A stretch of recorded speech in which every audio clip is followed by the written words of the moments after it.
स्वागत है आपका जनता टीवी में। खबरों की बात करेंगे, लेकिन बड़ी खबर सामने आ रही है। ये बड़ी खबर सबसे पहले आप तक पहुंचा देते हैं। ये बड़ी अपडेट और बड़ी खबर सामने आ रही है। हापुड़ में पुलिस से बेखौफ है बदमाश और हत्याओं का डंपिंग ग्राउंड बना हुआ है हापुड़। यानी कि एक के बाद एक लगातार हत्याएं हो रही हैं और पुलिस के लिए सबसे बड़ा चैलेंज आरोपियों को पकड़ना है। और खून से लथपथ मिला युवक का शव। मृतक के पास से ड्राइविंग लाइसेंस भी मिला है।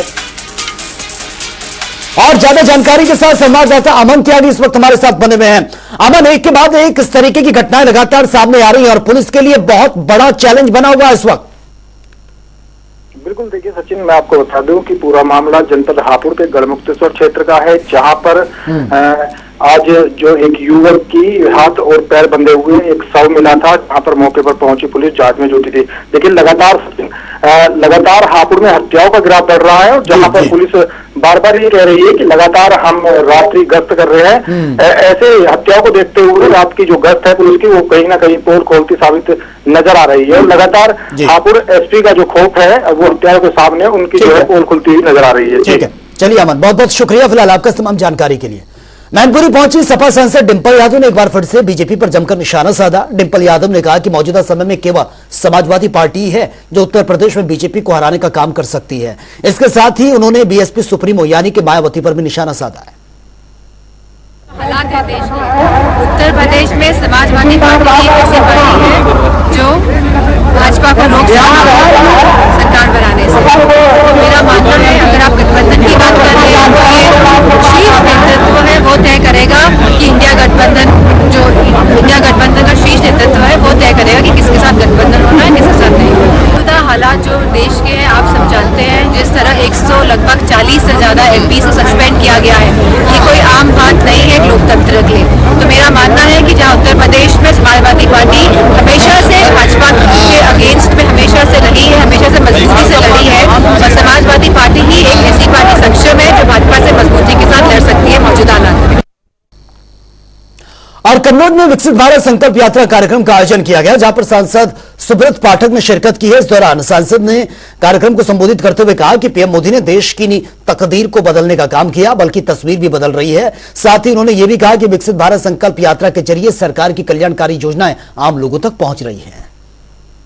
तो ये विकसित भारत संकल्प यात्रा जिस प्रकार से प्रधानमंत्री नरेंद्र मोदी जी के सरकार में जो भी एक आम लोगों के लिए और खासकर गरीब शोषित वंचितों के लिए जो योजनाएं आई थी, उन योजनाओं का लाभ सबको मिला है।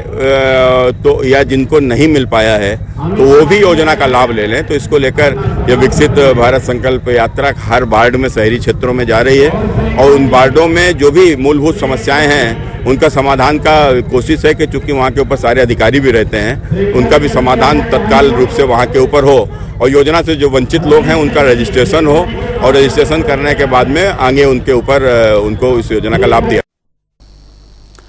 माफिया अतीक अहमद से मुक्त कराई गई जमीनों पर आवासीय योजना शुरू करने की तैयारी है और इसके तहत मुक्त कराई गई जमीन पर 500 फ्लैट बनाने का प्रस्ताव भी जिला प्रशासन को यह भेजा गया है। हमारे संवाददाता एसएम आमिर की आप ये रिपोर्ट देखिए।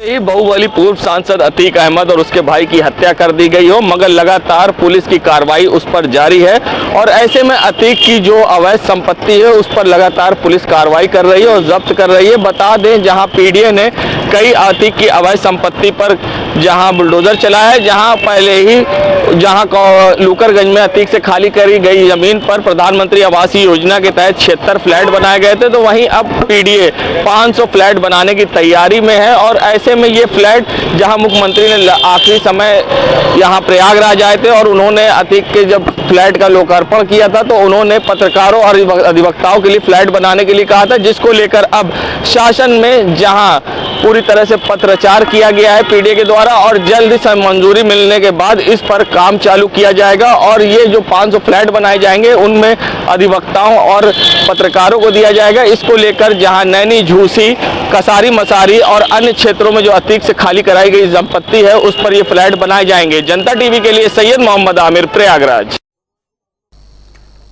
और लखनऊ में नेशनल यूनियन जर्नलिस्ट इंडिया के राष्ट्रीय कार्यकारिणी की बैठक आयोजित हुई और बख्शी का तालाब इलाके में आयोजित इस बैठक में कई प्रदेशों से संगठन के पदाधिकारियों ने शिरकत की है, जहां इस बैठक में पत्रकारों से जुड़े तमाम मुद्दों पर चर्चा हुई, जिनमें पत्रकारों की सुरक्षा समेत रेल विभाग में आरक्षण कोटे को लेकर भी विस्तार से चर्चा हुई है।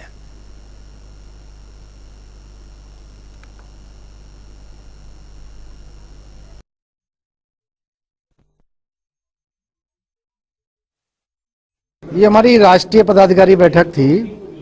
इसमें पूरे देश में जो हमारे राष्ट्रीय पदाधिकारी हैं और हमारे वरिष्ठ साथी हैं, उन सब की बैठक थी। इसमें राज्यों के अध्यक्ष भी शामिल थे और इसमें हमने आगामी कार्यक्रम एनयूजे के क्या मुद्दे हैं, क्योंकि लोकसभा चुनाव आने वाले हैं, तो हम क्या मांग रखें, इस सब पे हमने चर्चा की है। तो आने वाले समय में हम चुनाव से पहले पूरे देश में पत्रकारों की सुरक्षा के लिए एक आंदोलन चलाएंगे कि पत्रकार सुरक्षा कानून बनाया जाए। इसी तरह मीडिया काउंसिल बनाने की मांग कर रहे हैं, मीडिया कमीशन बनाने की मांग कर रहे हैं और भी तमाम मुद्दे हैं। खासतौर पे जो पत्रकारों को पहले रेल यात्रा में छूट मिलती थी 50% की, उसको भी दोबारा चालू करवाने के लिए हम आंदोलन की रूपरेखा बना रहे हैं। और फर्रुखाबाद के पंचाल घाट गंगा घाट तट पर 25 जनवरी से लगने वाले माघ मेला श्री राम नगरिया की तैयारियां तेज हो गई हैं। ऐसे में सदर विधायक मेजर सुनील दत्त द्विवेदी और जिलाधिकारी संजय कुमार सिंह ने स्थलीय निरीक्षण किया है और व्यवस्थाओं को दुरुस्त करने के लिए मेला व्यवस्थापक को जरूरी दिशा निर्देश भी दिए गए हैं। नहीं, मैं हमारी मुख्यमंत्री से मिला था, उनसे निवेदन किया है मैंने श्री राम नगरिया मेला फर्रुखाबाद में उद्घाटन के लिए। दूसरा, मैंने प्रमुख सचिव मुख्यमंत्री जी को पत्र दिया है, उसमें मैंने निवेदन किया है कि फर्रुखाबाद जो कि पांचाल प्रदेश का अंग रहा है, बड़ी मान्यता रही है इसकी, अभी जानते हैं कंपेल राजधानी रही है, तो फर्रुखाबाद का नाम पांचाल नगर रख दिया जाए। एक दूसरा, मैंने उनसे निवेदन ये किया है कि जो अपना पांचाल घाट है, यहाँ पर श्रद्धालु स्नान करने आते हैं और दूसरा विशिष्ट स्नानों पे बहुत भीड़ होती है यहाँ पे, तो इसको जैसा हरिद्वार में हर की पैड़ी है उस तरह का सौंदर्यीकरण हो जाए, यहाँ पे अच्छा घाट बन जाए। तीसरा, मैंने ये कहा है कि उसे निवेदन किया है कि श्री राम नगरिया मेला को सरकारी मान्यता मिल जाए। संगम नगरी प्रयागराज में इलेक्ट्रॉनिक मीडिया क्लब कौशाम्बी की ओर से आयोजित मंडलीय क्रिकेट टूर्नामेंट का समापन हुआ। इस टूर्नामेंट में पुलिस विभाग की टीम ने इलेक्ट्रॉनिक मीडिया क्रिकेट कप को अपने नाम किया और दूसरे स्थान पर इलेक्ट्रॉनिक मीडिया क्लब की टीम रही है। आपको बता दें कि क्रिकेट टूर्नामेंट में electronic media club Prayagraj Kaushambi की टीम, जिला न्यायालय की टीम और नगर निगम की टीम और साथ ही पुलिस की टीम ने इसमें बढ़ चढ़कर हिस्सा लिया था। वहीं समापन कार्यक्रम में मुख्य अतिथि के तौर पर कौशाम्बी जिलाधिकारी सुजीत कुमार और एसएसपी ब्रजेश श्रीवास्तव समेत तमाम गणमान्य लोग भी मौजूद रहे।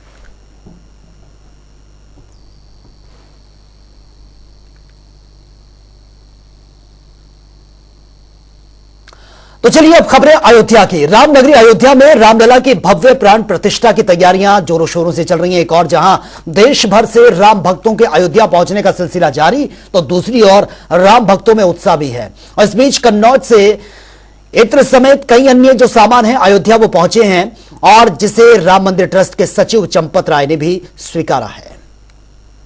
ये कन्नौज से लाए हैं भैया, विश्वामित्र तपोस्त्री कन्नौज, और ये वहाँ का इन्हीं के द्वारा बनाया गया इत्र है और ये मलयानिल की चंदन है, सरकारी ऑक्शन का है और ये इनकी शुद्ध अगरबत्तियां हैं।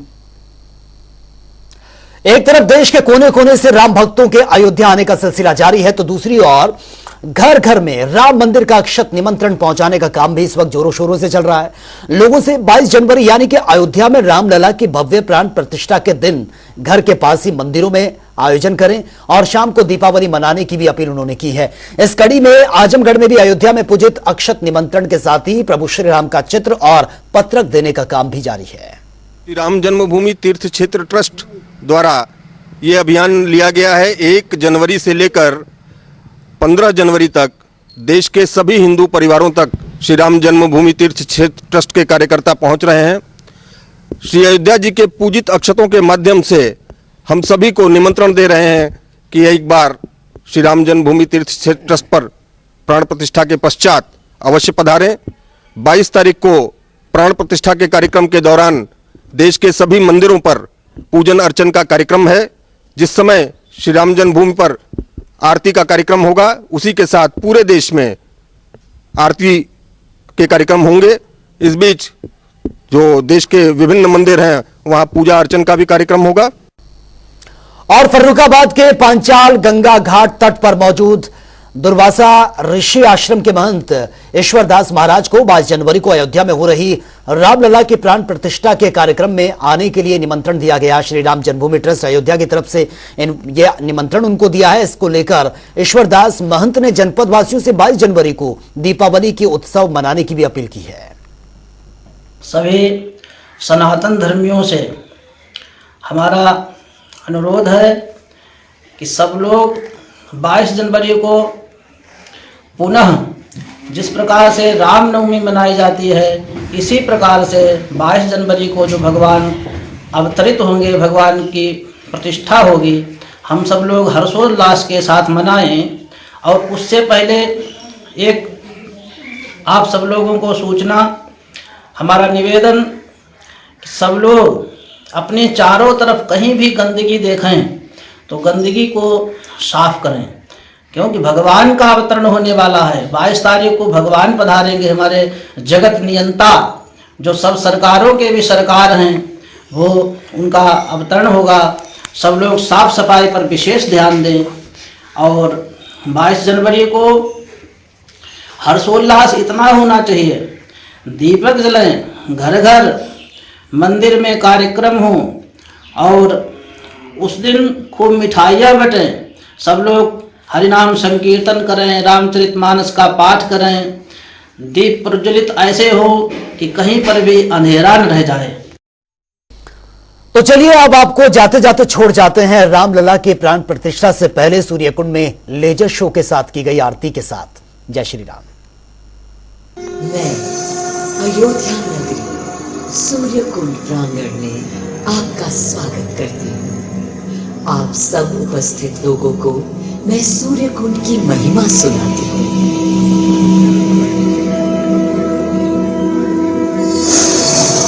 भारत की मिट्टी अनेकों दिव्य आत्माओं की जन्मस्थली है, पर आज मैं आपको कथा सुनाऊंगी भगवान विष्णु के उस अवतार की, जिनके अवतरण से मैं पावन हो गई सदा सदा के लिए।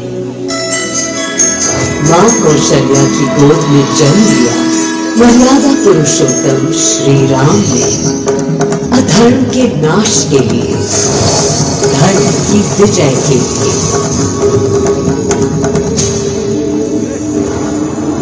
किंतु उन्हें अयोध्या त्याग 14 वर्ष के वनवास पर जाना पड़ा।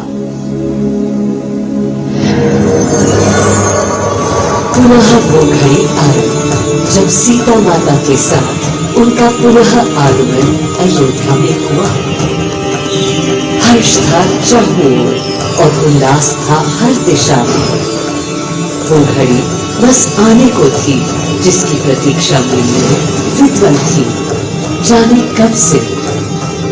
प्रभु राम का राज्याभिषेक बस होने को था, हर कहीं उत्सव था, पर इस उल्लास पर दुविधा की कालिमा छा रही थी। श्री राम प्रसन्न नहीं थे, राज्याभिषेक का कोई उत्साह उनके चेहरे पर नहीं था, उन्हें राज्य का लोभ नहीं था, सिर्फ अपनी प्रजा की चिंता थी।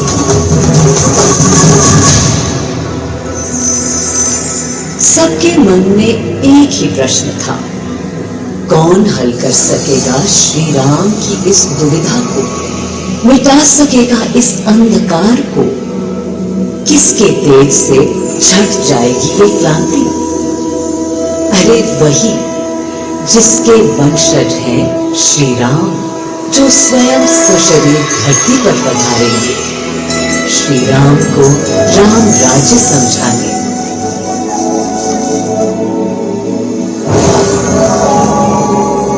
ये गाथा उस शक्ति पुंज की है जो पृथ्वी पर जीवन और सृष्टि का केंद्र था, है और रहेगा। वो अखंड शक्ति स्रोत जो दिशा दिखाता है सतत अनवरत, जिसने श्री राम का मार्ग प्रशस्त किया। आदि नारायण सूर्यदेव। अयोध्या वासियों को भी प्रभु श्री राम की इस दुविधा का आभास होने लगा था। देखा क्या? तुमने देखा क्या?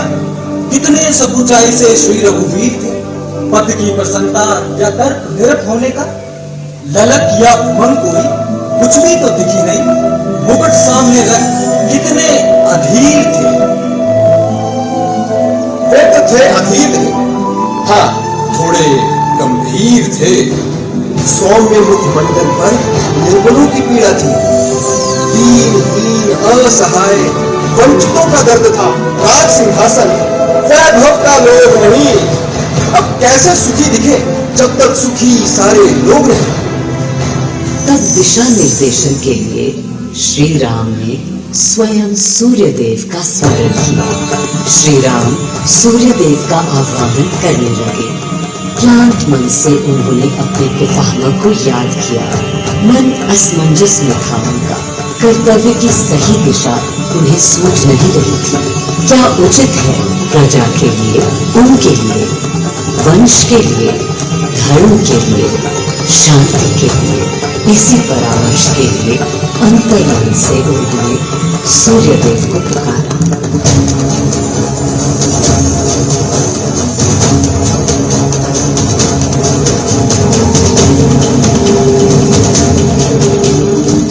मैं अयोध्या पवित्र से पवित्रतम हो गई हूँ। आज स्वयं श्री राम ध्यान रखें, मर्यादा पुरुषोत्तम आवाहन कर रहे हैं। उन सकारात्मक शक्तियों का संचार कर रहे हैं जो उन्हें, मुझे और मेरे यानी अयोध्या के हर निवासी को अनंत काल तक सही दिशा दिखाएंगे। अयोध्या की धरती पर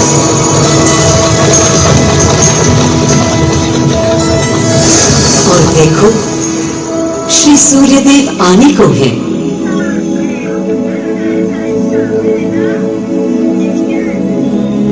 उनकी पहली किरण के स्पर्श से कलियां एक एक कर खिलने लगी। जीवन की कांति हर ओर धीरे धीरे फैलने लगी।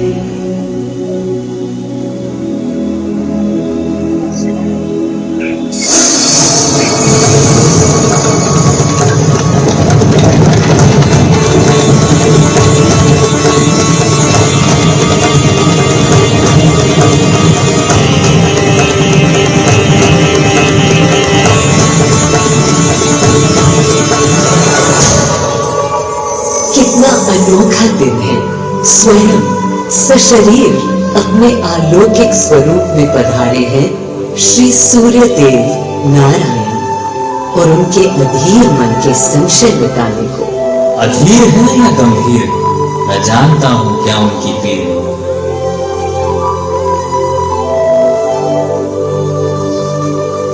माँ कौशल्या को प्रणाम। कहाँ है राम? अरे भूलूं ये बात कि कौन बड़ा है। आज्ञा हो तो आपके चरण छू लूं। अरे नहीं नहीं, ये क्या करते हैं आदि पुरुष? ऐसा अनुग्रह सर्वथा अनुचित है। राम वंशज हैं आपके, क्यों पाप का भागीदारी बनाते हैं पितामह? पितामह पितामह होंगे हम ब्रह्मलोक, अब धरती पर जनलोक में आ गए। सूर्यदेव के आगमन पर माँ कौशल्या उन्हें मिली और विनती की कि हे देव, मेरे पुत्र की दुविधा दूर करें, उन्हें राह दिखाएं ताकि अयोध्या का, पूरे भारत का भविष्य निर्धारित हो सके। आपकी जब पहली किरणें आती हैं तब गोचारण होता, चिड़िया गाती है, लेकिन इन दिनों कितनी उदास है। कारण है उनके राम की एकाग्र साधना और सुदीर्घ उपवास। सिंहासन की ओर चरण धरना नहीं चाहते, धारण नहीं करना चाहते हैं मुकुट। कोई बात, राज्य अभिषेक के बाद राज्य जो भी चलाए राम राज उसका ही तो कहलाएगा। मैं आ चुका हूं तपस्वी राम। मनस्वी राम, अपने नेत्र खोलो।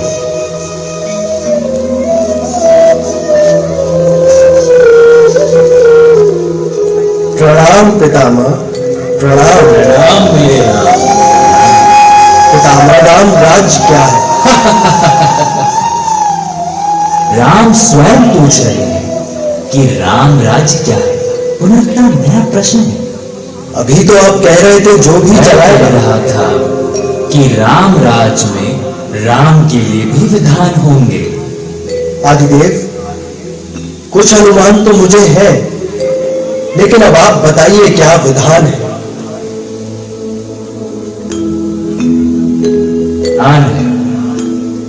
निर्बलतम मानव का त्राण, भय हो ना भीति हो। मुख्य राम राजनीति जन जन की प्रीति हो। लोक संरक्षण हो, सत का आभास हो।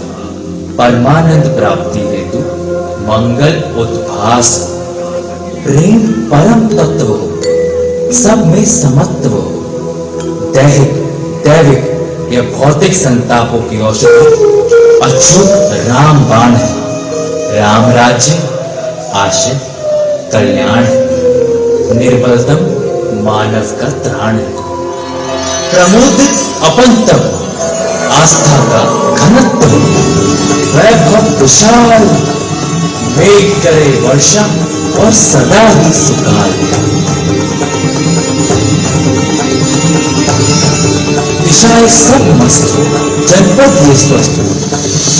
उपद्रव ना ही और ना कोई आतंक हो। कोई नहीं रंग हो, सुख ही सुख निशान हो। प्रेम योग धर्म मूल्य प्राण है। राम राज राशे कल्याण है। मां कौशल्या, अभी ये मुकुट मात्र सोने का है।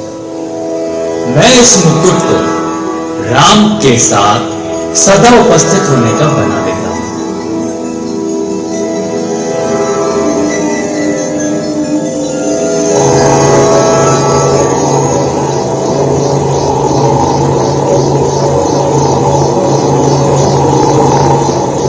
स्वयं सूर्यदेव ने मेरी यानी अयोध्या की धरती पर श्री राम को राम राज्य का वर्णन सुनाया, उसका आधार रखा और उनके मुकुट को अपनी रश्मियों से आशीर्वाद दिया। श्री राम के नेतृत्व में हर ओर खुशहाली, प्रेम, शांति और संयम फैला। माया और तब मैंने माना कि सिर्फ सच्ची सहेली ही है महिलाओं के उन मुश्किल दिनों की हर समस्या, जैसे कठिन दर्द, अनियमितता, खून की कमी, थकान व कमजोरी जैसी सभी प्रॉब्लम्स के लिए नंबर 1 औषधि एवं टॉनिक। उत्तराखंड सरकार ने सरकारी और सहायता प्राप्त स्कूलों के लिए मुख्यमंत्री मेधावी छात्र प्रोत्साहन छात्रवृत्ति योजना शुरू की है। स्कूलों में ड्रॉप आउट रोकना और निजी स्कूलों से ये विद्यार्थी प्रतियोगिता कर पाए, इस उद्देश्य से इस योजना की शुरुआत हुई। 5वीं और 8वीं पास करने वाले 10% श्रेष्ठ विद्यार्थियों को विशेष परीक्षा पास करने के बाद छात्रवृत्ति दी जाती है। 6ठी के विद्यार्थियों को 600 रुपए प्रति माह, 7वीं के विद्यार्थियों को 700 रुपए प्रति माह, 8वीं के विद्यार्थियों को 800 रुपए प्रति माह, 9वीं और 10वीं के विद्यार्थियों को 900 रुपए प्रति माह छात्रवृत्ति तय की गई है। 10वीं बोर्ड में 80% अंक लाने पर 11वीं और 12वीं में हर महीने 1200 रुपए छात्रवृत्ति मिलेगी। छात्रवृत्ति पाने के लिए स्कूल में उपस्थिति 75% होनी चाहिए। ये हमारी आगे की पढ़ाई के लिए, एग्जाम्स के लिए बहुत ही ज़्यादा फायदेमंद होगा। इसके द्वारा हम मेरिट लिस्ट में भी आ सकते हैं, बहुत अच्छा कर सकते हैं, हम अपने प्रदेश का नाम रोशन कर सकते हैं। इसीलिए इस योजना के लिए मैं सीएम धामी जी का बहुत बहुत धन्यवाद करती हूँ। ऐसी स्कॉलरशिप से हम कई ऐसी ज़रूरत की चीज़ें खरीद सकते हैं जो भविष्य में हमारे जो एग्ज़ाम हम देने वाले उनकी तैयारी के लिए बहुत महत्वपूर्ण है। मैं पूरी कोशिश करूँगी कि इस योजना का लाभ मैं भी पा सकूँ। मकान हो या दुकान, वास्तु विज्ञान से हर काम होगा आसान। जानने के लिए पढ़े सुप्रसिद्ध आर्किटेक्ट नरेश वर्मा की प्रसिद्ध पुस्तक वास्तु विज्ञान। निःशुल्क पुस्तक मंगवाने के लिए संपर्क करें 9896789030 पर।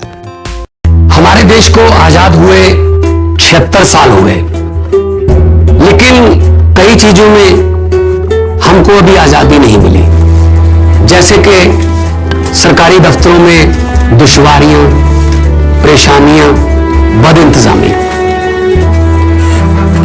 हमारे शहीदों को इस बात की कतई चिंता नहीं थी कि देश को आजादी मिलेगी या ना, लेकिन उनको एक बात की चिंता थी कि आजादी के बाद देश कौन से हाथों में जाएगा, देश के हालात क्या होंगे। हमने आजादी की जंग इसलिए लड़ी थी ताकि हमारी आने वाली पीढ़ियों की जिंदगी आसान हो सके, न कि इसलिए कि वो जगह जगह पर सरकारी दफ्तरों में धक्के खाएं, परेशानियों का सामना करना पड़े। नहीं, आज भी नहीं बना मैरिज सर्टिफिकेट। अगर जंग सबने इकट्ठे होकर लड़ी थी आजादी की, तो फिर सुख सहूलतें भी सबको इकट्ठी मिलनी चाहिए।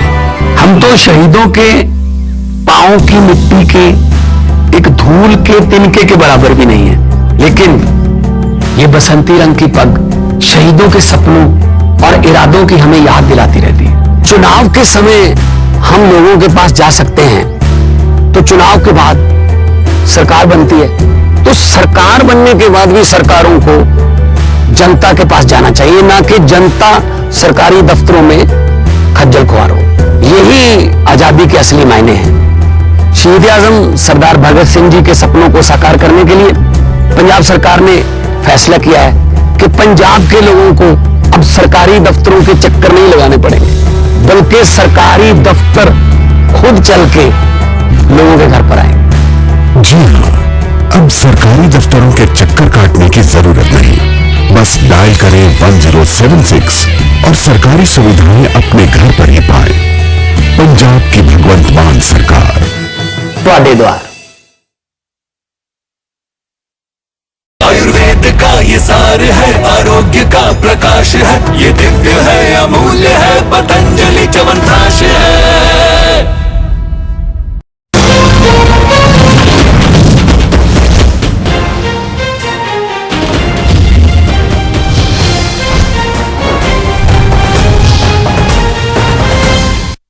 इस कार्यक्रम के प्रायोजक है डॉक्टर अर्थो आयुर्वेदिक ऑयल और कैप्सूल। अब दर्द भी घुटने टेकेगा। मालदीव सरकार का बड़ा एक्शन, शिवनाथ समेत 3 मंत्रियों को किया गया सस्पेंड। पीएम मोदी के लक्षद्वीप दौरे पर की गई थी आपत्तिजनक टिप्पणी।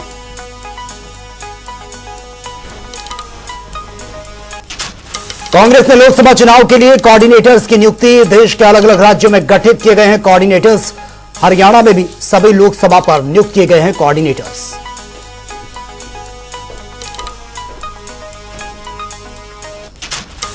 विकसित भारत संकल्प यात्रा के लाभार्थियों से सीएम मनोहर लाल का संवाद। कहा, मोदी की गारंटी वाली गाड़ी पहुंच रही है गांव, पोर्टल से आसान हुए काम। कांग्रेस ने कभी नहीं समझी जनता की तकलीफ।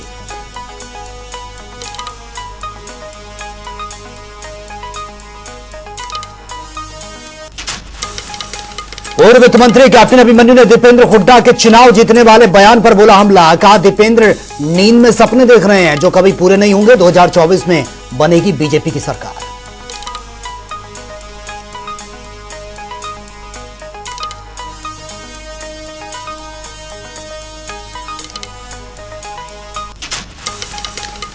कैबिनेट मंत्री मूलचंद शर्मा ने विकसित भारत संकल्प यात्रा का जनता को दिलाया भरोसा। कहा, सरकार कर रही है काम, अंतिम व्यक्ति तक पहुंचे योजना का लाभ, गरीब की सेवा करना सरकार का उद्देश्य है।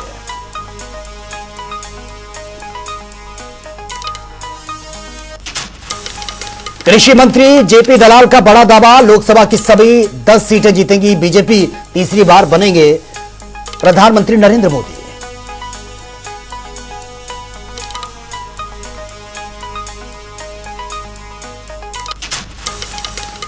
प्रदेश में शहर शहर कहर देखा आग का कहर।